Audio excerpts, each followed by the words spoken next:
Hello everyone, a hearty welcome to maths with Sandeep Bhatt. मैं हूं संदीप और आज हम एक टॉपिक को एक्सप्लोर करेंगे जो बीएससी मैथमेटिक्स के साथ साथ बीटेक का भी हिस्सा है। इस टॉपिक का नाम एसिम्प्टोट्स है। तो जैसे कि आप लोग देख पा रहे हैं हमारा स्क्रीन में एक्सरसाइज का क्वेश्चन नंबर 2, आप आज का नोट्स में क्वेश्चन नंबर 2 है। और क्वेश्चन नंबर 2 में कहता है find the asymptotes if any one, चाहे if any, parallel to the coordinate axes of the following curves. हमारे पास दो कर्व है और दोनों कर्व का पैरेलल एसिम्प्टोट्स निकालना है to the coordinate axes, to the coordinate axes. तो चलिए इसको बहुत अच्छे से समझने का कोशिश करते हैं, क्योंकि ये नहीं सिर्फ एक टॉपिक है बल्कि एक जर्नी है जो हम सब साथ में तय करेंगे। अब यहाँ पे क्या कहता है कोऑर्डिनेट एक्सेस, तो कोऑर्डिनेट एक्सेस किसको कहते हैं? Parallel to the coordinate axes बोला जा रहा है, तो सर इसको हम लोग एक्स एक्सेस कहेंगे। क्या कहेंगे? X axes. ये हमारा एक्स डैश और ये क्या होगा? एक्स। और ये हमारा क्या होगा सर? Y axes. तो ये हमारा वाई और ये क्या होगा सर? Y dash. क्या होगा? Y dash. और ये हमारा ऑरिजिन। तो ये हमारा एक्स एक्सेस और ये क्या है? Y axes. तो एक्स एक्सिस और वाई एक्सिस को मिला करके हम लोग क्या कहते हैं? Coordinate axes. कहता है find the asymptotes if any parallel to the coordinate axes of the following curves. मतलब ये जो कर्व बनेगा, इसका जो भी कर्व बनेगा, क्या उसमें कोई एसिम्प्टोट्स होगा जो एक्स एक्सिस का पैरेलल होगा या वाई एक्सिस का पैरेलल होगा? इसमें कोई एक इस कर्व का कोई एसिम्प्टोट्स होगा जो एक्स एक्सिस का पैरेलल हो या वाई एक्सिस का पैरेलल हो।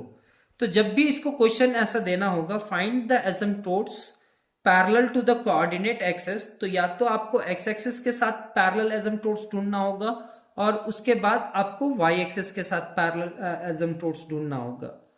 अब ये दो क्वेश्चन को कैसे सॉल्व करना है, चलिए इसका सॉल्यूशन देखते हैं। पहला का सॉल्यूशन देखेंगे तो लिखेंगे the given equation of the curve, चाहे the equation of the given curve. क्या लिखेंगे? The equation of the given curve is the equation of the given curve of the given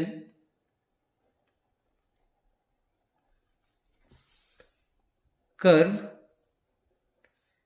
is y is equal to कितना? log x। y is equal to log x। जब भी coordinate axes के साथ आपको क्या निकालना पड़े? Asymptotes, और वो भी पैरेलल एसिम्प्टोट्स, तो उसको सॉल्व करने का कुछ टेक्निक है। वो टेक्निक को यूज करते हुए हम लोग इस क्वेश्चन को सॉल्व करेंगे। जैसे कि हम डायरेक्ट यहां पे लिखेंगे when x approaches to plus minus infinity. अगर हम प्लस इन्फिनिटी यहां पे रखें या माइनस इन्फिनिटी रखें तो क्या होगा? तो यहां पे लिखेंगे x approaches to plus minus infinity, then y does not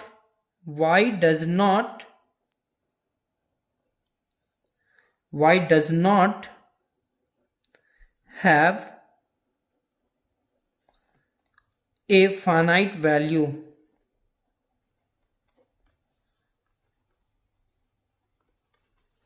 क्या कहता है सर? जब हम x के जगह पे प्लस इन्फिनिटी रखें या माइनस इन्फिनिटी, तो हम यहां पे समझाने के लिए लिख रहे हैं। अगर आप ये लिखना चाहते हैं तो लिख सकते हैं y is equal to log infinity रख लीजिए। तो लॉग इन्फिनिटी का जो रिजल्ट आएगा आप इसको इन्फिनिटी लिख दो, ठीक है। ऐसे कहा जाता है नॉट डिफाइंड, कोई बात नहीं, आप ऐसा लिख देना। y इज इक्वल टू यहाँ पे क्या है? Log minus infinity. तो लॉग माइनस इन्फिनिटी का वैल्यू भी ऐसा ही कुछ होगा। तो y does not have a finite value. जब हम x का वैल्यू क्या लेते हैं? प्लस माइनस इन्फिनिटी, तो y का वैल्यू जो होता है वो फाइनाइट नहीं होता है। अगर y का वैल्यू कोई फाइनाइट आ जाता सर, जैसे y का वैल्यू अगर 2 आ जाता, तो y इज इक्वल टू 2 यहाँ पे होता और 2 के जगह पे एक स्ट्रेट लाइन बनाते हैं, और वो स्ट्रेट लाइन में y का वैल्यू हमेशा क्या होता है? 2। और वो एक एसिम्प्टोट कहलाता है। क्या कहलाता है? एसिम्प्टोट, जो एक्स एक्सिस का पैरेलल होता। लेकिन ऐसा तो पॉसिबल ही नहीं हुआ सर। कोई नहीं, ये तो हम इस क्वेश्चन में क्या देखे, y फंक्शन था और log x हमारा वेरिएबल, x हमारा क्या था? वेरिएबल। अब इसको रिवर्स करते हैं, किसके लिए? ये एसिम्प्टोट्स आप ढूंढ रहे थे parallel to the x axis, अब एसिम्प्टोट्स ढूंढना है आपको parallel to the y axis. जब parallel to the y axis ढूंढना है तो अब इसको क्या करेंगे, इसको कैसे करेंगे? तो इसको इक्वेशन नंबर 1 आप मान लो, इक्वेशन नंबर 1। फिर लिखना from equation number 1, from equation 1। Equation 1 में आपको क्या दिखा? तो y is equal to log x. जैसे ही y is equal to log x दिखा तो इसका बेस में कुछ भी नहीं है, मतलब इसको क्या समझेंगे? 1। आप यहां पे कहीं पे किनारे याद कर लो, लॉग ई का वैल्यू कितना होता है? 1।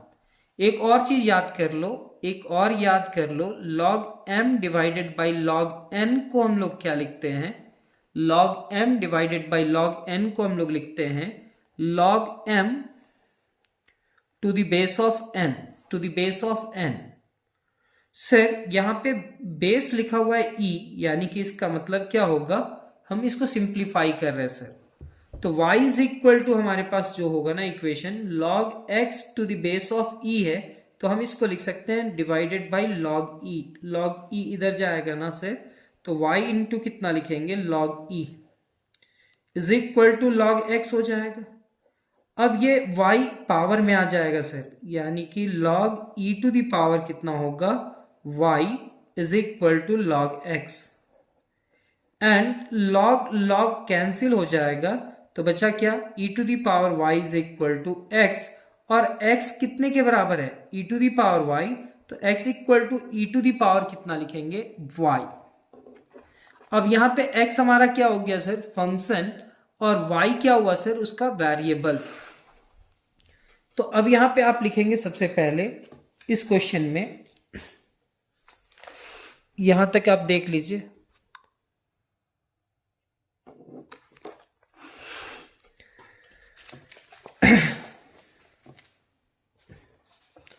फिर लिखेंगे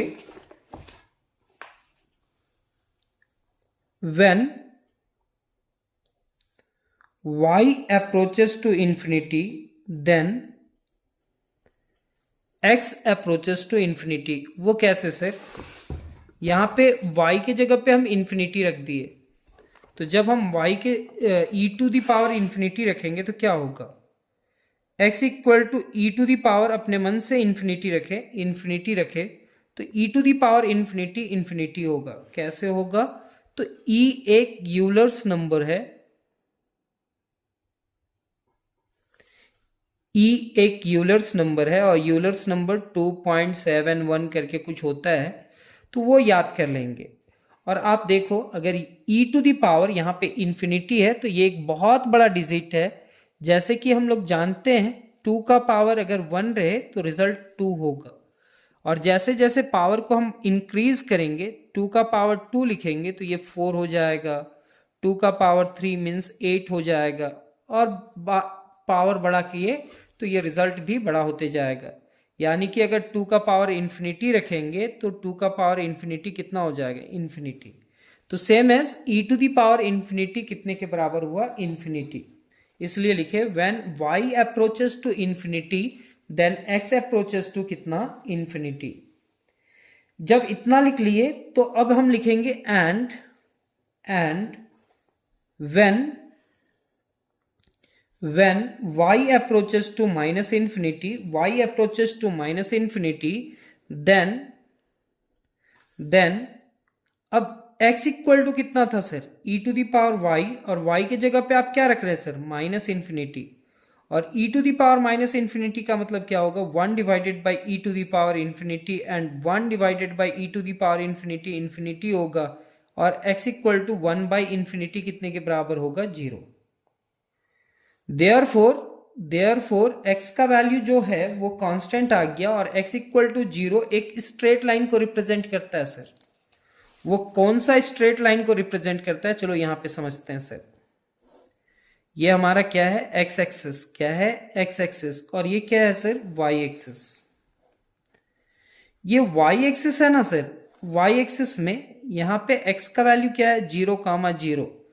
वाई एक्सिस में समझो तो यहाँ पे क्या होगा, एक्स का वैल्यू तो 0 होगा सर, वाई का वैल्यू कुछ होगा। यहाँ पे बतलाओ आप, एक्स का वैल्यू 0 लेकिन वाई का वैल्यू कुछ होगा। यहाँ पे बतलाओ एक्स का वैल्यू 0 और वाई का वैल्यू कितना होगा, -1 -2 कुछ भी होगा। तो ऐसा कुछ हो रहा है। तो क्या दिख रहा है सर, वाई एक्सिस में हमेशा एक्स का वैल्यू क्या होता है, 0।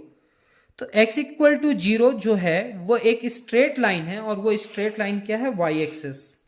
वाई एक्सिस को हम लोग क्या कह सकते हैं, वाई एक्सिस को हम लोग कह सकते हैं कि x का वैल्यू यहाँ पे क्या है सर, x का वैल्यू 0 है। तो लिखेंगे that is x equal to 0 का मतलब क्या हुआ, वाई एक्सिस। वाई एक्सिस इस कर्व का एक जो कर्व है, y is equal to log x जो कर्व है, तो वहां पे कहेंगे कि that is y axis is an asymptote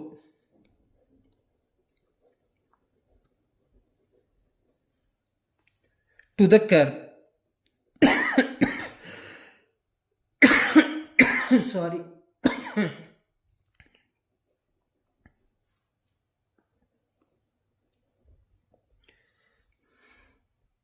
second question हमारा था, सेकेंड क्वेश्चन को लिखेंगे, the equation of the given curve, the equation of the given curve, the equation of the given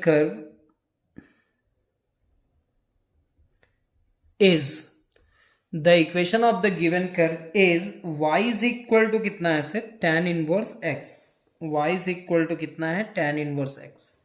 तो पहले x की जगह पे इंफिनिटी रखते हैं, तो लिखेंगे when x approaches to infinity, then अगर हम x की जगह पे इंफिनिटी रखते हैं तो क्या होता है, y is equal to tan inverse, यहां पे आपको इंफिनिटी रखना होगा। तो क्या हम इस पूरे टर्म को लिख सकते हैं कि tan इनवर्स इंफिनिटी लिखा हुआ है, जब x की जगह पे इंफिनिटी रखे तो tan इंफिनिटी हुआ, tan इनवर्स इंफिनिटी, और tan इनवर्स इंफिनिटी को हम लिख सकते हैं tan π/2। tan इनवर्स से tan कैंसिल होगा और y इज इक्वल टू कितना हो जाएगा, π/2। Sir y is equal to कितना हो जाएगा, π/2। एंड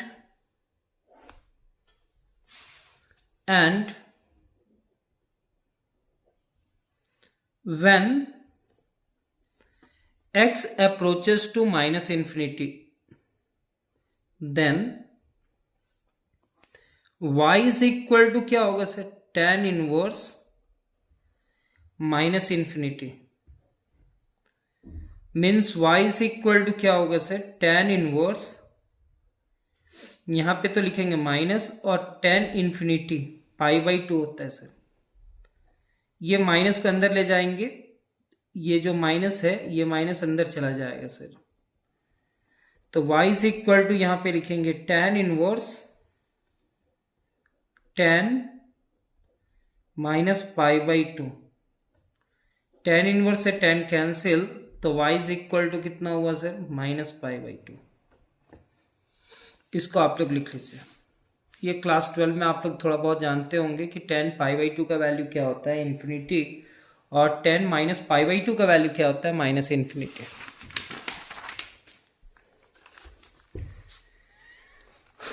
इतना लिखने के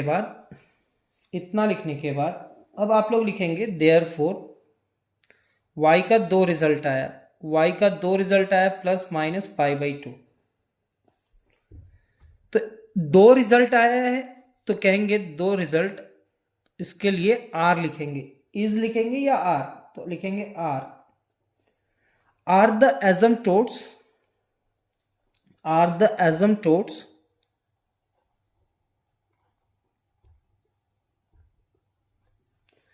parallel to the x-axis, parallel to the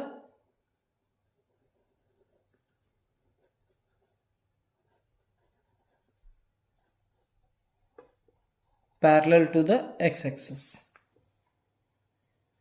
अब यहां पे भी इक्वेशन 1 मान लेते हैं इस पूरे टर्म को। इक्वेशन 1 फिर लिखेंगे, इसके बाद लिखेंगे फ्रॉम इक्वेशन 1 हमारे पास क्या था, y is equal to tan inverse x।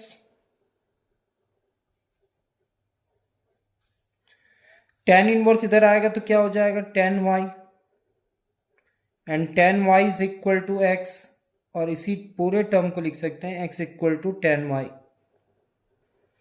x is equal to tan y। जब y का वैल्यू हम क्या रखेंगे, प्लस माइनस इंफिनिटी लिखेंगे।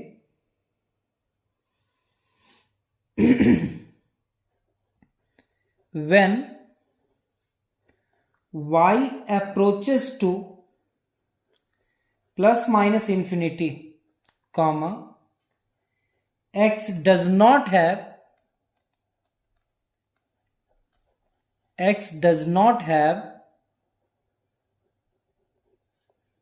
a finite value। कैसे सर, यहाँ पे इन्फिनिटी रख देते हैं, यहाँ पे कंफ्यूजन होता है, तो वो कंफ्यूजन को हम क्लियर करते हैं। अगर हम tan इन्फिनिटी रखते हैं तो इसका वैल्यू नॉट डिफाइंड होगा। क्यों, थोड़ा ध्यान दीजिएगा, tan 0 का वैल्यू कितना होता है, तो 0। tan 30 डिग्री का वैल्यू कितना होता है, तो 1/√3।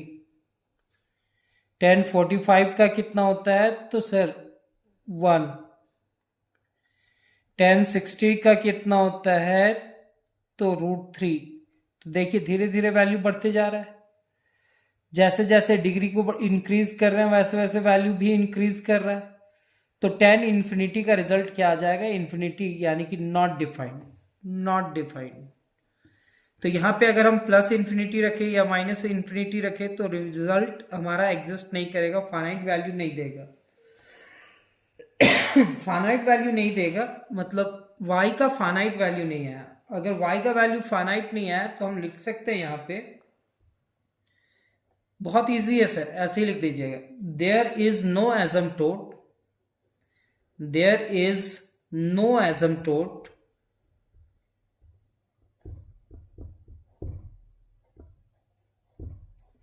there is no asymptote parallel to y-axis। ऐसा कैसे सर, अगर हम इन्फिनिटी रखते और x का कोई फाइनाइट वैल्यू आता, अगर x का कोई फाइनाइट वैल्यू आता तो कैसा एसिम्प्टोट होता। फॉर एग्जांपल x का वैल्यू 4 आ जाता, जब x का वैल्यू 4 आता तो 1 2 3 4 यहाँ पे होता, तो इस लाइन को हम कहेंगे कि x इक्वल टू 4 होगा। इस लाइन को x इक्वल टू 0 कहेंगे क्योंकि ये y एक्सिस है। ये x इक्वल टू क्या होगा, 4, यहाँ पे भी 4, यहाँ पे भी 4, यहाँ पे भी 4, यहाँ पे भी 4। x का फाइनाइट वैल्यू आया ही नहीं, जब हम y के जगह पे प्लस माइनस इनफाइनाइट रखे तो x का वैल्यू फाइनाइट नहीं आया। तो बहुत अच्छा, आपने अभी का क्लासेस कंप्लीट कर ली, यानी कि पूरी कर ली। अब हम लोग अगले वीडियो पे मिलेंगे, तब तक के लिए चैनल को सब्सक्राइब करें, बेल आइकन को भी प्रेस करें और अपने दोस्तों के साथ इस वीडियो को शेयर करें। अगले वीडियो में मिलते हैं, तब तक के लिए आप अपना ख्याल रखें। धन्यवाद, जय हिंद।